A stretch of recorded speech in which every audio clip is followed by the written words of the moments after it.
Professor, hoje eu vou falar sobre responsabilidades ambientais. Então, tenho como premissa as responsabilidades dentro do aspecto jurídico brasileiro, a responsabilidade penal, civil e administrativa. O que isso significa?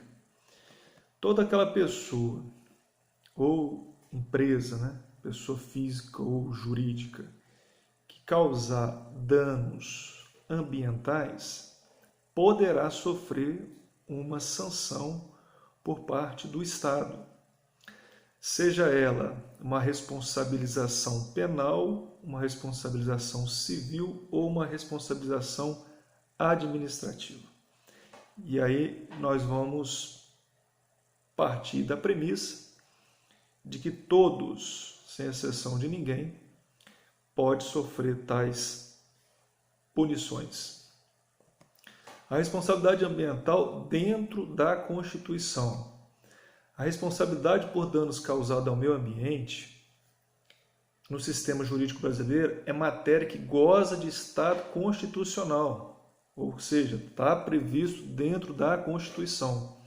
Mais precisamente no artigo 225, parágrafo 3º da Carta Magna, que estabeleceu uma tríplice responsabilização. Ou seja, pode ser aplicado à pessoa física, à pessoa jurídica, e subdividido em punições criminal, ou seja, penal, administrativa e civil. As responsabilidades ambientais, embora muito se tenha escrito sobre responsabilidade ambiental no Brasil, o fato é que ainda estamos longe de compreendê-la efetivamente, uma vez que a matéria é vasta, é ampla. Precisamos debruçá-la sobre ela para que possamos efetivamente ter uma legislação que possa garantir ao meio ambiente a sua preservação na plenitude. A culpa com fundamentos da responsabilidade. A primeira ideia que se deve ser associado à de responsabilidade é a compensação equivalente pelo dano sofrido. Ou seja, se você faz algo que vai degradar o meio ambiente, é natural que você precisa fazer do outro lado algo que possa beneficiar o meio ambiente. Essa é a ideia da culpa como fundamento de responsabilidade. Sobre essa ótica, professor, o princípio de troca equivalente é o princípio fundamental das relações jurídicas, que se dão entre os diversos sujeitos do direito. No próprio direito penal, o princípio do que estamos falando, ele é essencial. A fixação de penas para os crimes relacionados ao meio ambiente equivale o fato nocivo, ou seja, aquilo que é praticado de forma criminosa, ele precisa ter uma punição, um castigo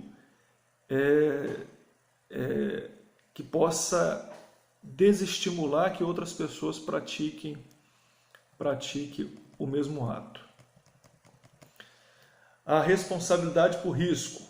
O abandono da culpa como fundamento da responsabilidade não se fez de uma forma linear e sem maiores complicações político-ideológicas e técnico-jurídicas. Isso porque no regime jurídico da responsabilidade por culpa existe toda uma necessidade de que a vítima prove a culpa do causador do dano, uma vez que não se presume processualmente, cabe àquele que reivindica a reparação fazer a prova para que finalmente possa ser indenizado. Essa circunstância torna-se bastante complexa e difícil o trabalho a ser desenvolvido pelo autor da demanda. O que está querendo dizer aqui o texto? É que o ônus da prova é de quem acusa. Se você está acusando determinada pessoa ou empresa de causar um dano ambiental, por exemplo, é você que precisa provar efetivamente aquele dano, para que a empresa ou a pessoa seja efetivamente responsabilizada civil, penalmente ou administrativamente.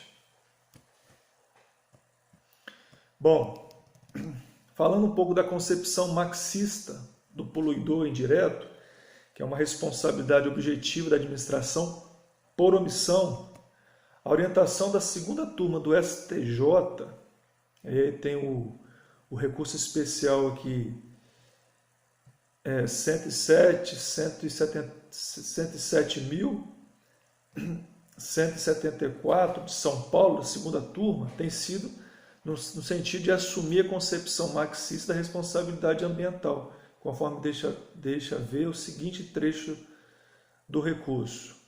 Qualquer que seja a qualificação jurídica do degradador, pública ou privada, no direito brasileiro, a responsabilidade civil pelo dano ambiental é de natureza objetiva, solidária e ilimitada, sendo regida pelos princípios do poluidor pagador, da reparação íntegro, da prioridade da reparação in natura e do favor de libitis. Este último a legitimar uma série de técnicas de facilitação do acesso à justiça, entre as quais se inclui a intervenção do ônus da prova em favor da vítima ambiental. Precedentes do STJ. E aí tem a tabela aqui de responsabilidades ambientais na administração. Tem as leis 6.776, Lei 6.938, Lei 9.966 de 2000, Lei 11.115 de 2005, Lei 7.802 de 2008, Lei 12.305 de 2010. A inversão do ônus da prova. A inversão do ônus da prova é medida excepcional e não deve ser adotada sem que exista uma forte razão para tal. A lei de ação civil pública, por exemplo, a Lei 7.347, não dispõe expressamente sobre a matéria. Então, isso é uma exceção. Temos que ter cuidado. A responsabilidade de instituições financeiras também é um tema que tem que ser abordado para conquistarmos efetivamente o que os anseios ambientais. As responsabilidades ambientais das instituições de crédito imobiliário, outro tema importante. Crédito rural e meio ambiente e suas responsabilidades. Um importantíssimo caso foi julgado pelo Tribunal de Justiça do Estado de Mato Grosso, tem aqui como exemplo. Claro que não dá para abordar todo esse material em tão pouco tempo. A tarifação da responsabilidade ambiental, que é um tema também de suma importância. Então, essa tarifação ela tá regida e previstas nas leis 6.367 de 76, 2.681 de 1912 sobre os acidentes ferroviários, Lei 7.565 e Lei 6.453 de 1977 sobre a responsabilidade civil por danos nucleares e responsabilidade criminal por atos relacionados com atividades nucleares. Ok? No direito brasileiro, existem diversas leis que adotaram critério para estabelecimento de mecanismo de tarifação de responsabilidade. São as leis que eu citei durante o vídeo. A motivação evidentemente, a mesma que se faz presente com outros setores do direito positivo. Ok, professor? Finalizo aqui então esse vídeo. Um abraço.